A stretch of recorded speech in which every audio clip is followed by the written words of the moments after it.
अच्छा सैम हिकु ॻाल्हि जेका असांजा नाज़रीन आम श्योर ॿुधणु चाहींदा हूंदा ऐं मां तव्हांजे लफ़्ज़नि में पंहिंजे नाज़रीन ताईं पहुचाइण बि चाहियां थी। असां वटि जेतिरा बि उहो टाइम जंहिं टाइम ते तव्हां माशाल्लाह ॾाढो सारो कमु कयो, मॉडलिंग कई, सिंगिंग कई, उन टाइम ते बि ॾाढो कुझु कयो, डायरेक्शन जो बि मुंहिंजे ख़्याल में को हिकु रुझान रहियो, होस्टिंग जो रहियो, इहो जेको तमामु पीरियड हो उन खां पोइ ज़िंदगी डिफरेंट थी। अॼु वराए सां माशाल्लाह सनम बाज़ी हिकु ॾाढो ख़ूबसूरत रूप में नाज़रीन जे साम्हूं आहे। ज़िंदगी में जॾहिं बि का चेंज ईंदो आहे त को हिकु पलटो हूंदो आहे या हिकु वर्क हूंदो आहे पेपर जो जेको उहो बदिलजंदो आहे ऐं ज़िंदगी बदिलजी वेंदी आहे। सनम जी ज़िंदगी में उहो कहिड़ो टाइम आयो जंहिं सनम जी ज़िंदगी खे बदिलियो? ज़िंदगी बदिलजी नाहे। पहिरीं ॻाल्हि मां तव्हांखे ॿुधायां, ज़िंदगी उहा ई आहे, सोच तब्दील थी चुकी आहे। ज़िंदगी उहा ई हले थी, सुबुह जो उथूं था उहा ई चांहि पियूं था, उहा अलॻि ॻाल्हि आहे त जेको आहे न सोच मटिजी चुकी आहे न। पहिरियां मां कमु कंदी हुयमि प्रोफेशन सम्झी, हाणे मां कमु कंदी आहियां पैशन सम्झी। इहो डिफरेंस आहे जेको तव्हां सवाल कयो न, उन जो जवाबु मुख़्तसिर लफ़्ज़नि में इहो ई आहे।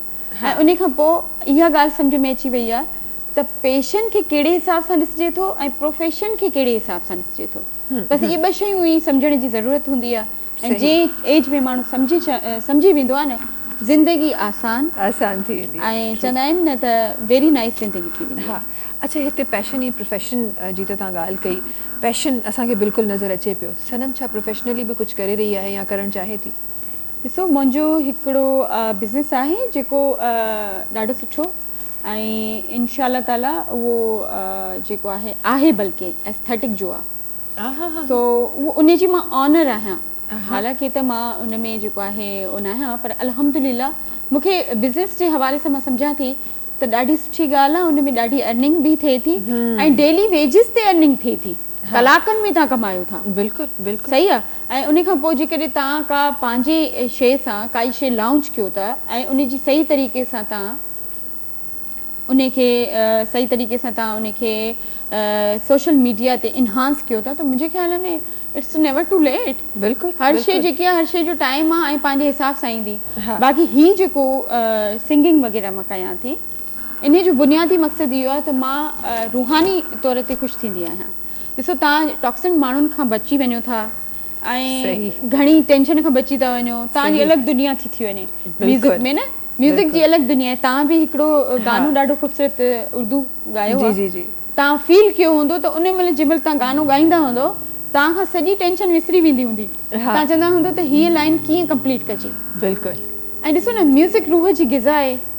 एक्सरसाइज़ बि ॾाढी सुठी हूंदी आहे, पर म्यूज़िक खे जेके तव्हां इंक्लूड कयो, अक्सर करे तव्हां जिम्स वग़ैरह में ॾिठो हूंदो त वॾे लाउडली तरीक़े सां गाना हलंदा आहिनि। बिल्कुलु बिल्कुलु। त मतिलबु इहा ॻाल्हि आहे। हा, सो इहो हिकु कॉम्बिनेशन ॾाढो ख़ूबसूरत ऐं एस्थेटिक्स त हूअं बि वक़्त जी ज़रूरत आहे ऐं ॾाढो ज़बरदस्त तरीक़े सां तव्हांजो उहो बि बिज़नेस हली रहियो आहे, गॾु गॾु तव्हांजो पैशन ॾाढो ज़बरदस्त तरीक़े सां हली रहियो आहे।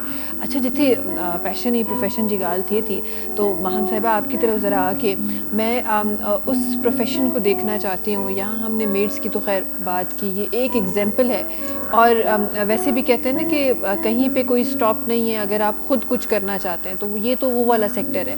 लेकिन आज भी ऐसा प्रोफेशन हमारी औरतों के पास है, स्पेसिफिकली हमारी गांव देहात की जो औरतें हैं उनके पास आज भी, न सिर्फ सिंध में, ये पंजाब के भी के हर जगह में नज़र आता है कि हमारी औरतें चाहे हमारा एग्रीकल्चर हो, चाहे हमारा कल्चरल चीज़ें हों, उसमें बहुत ज़्यादा वो सपोर्ट करती हैं अपने हस्बैंड्स को, अपने बेटों को या फला जो भी उनके घर के मर्द हजरात हैं उनको, लेकिन नाम उनका कभी आगे नहीं आता। इस चीज़ को कैसे देखा है आपने?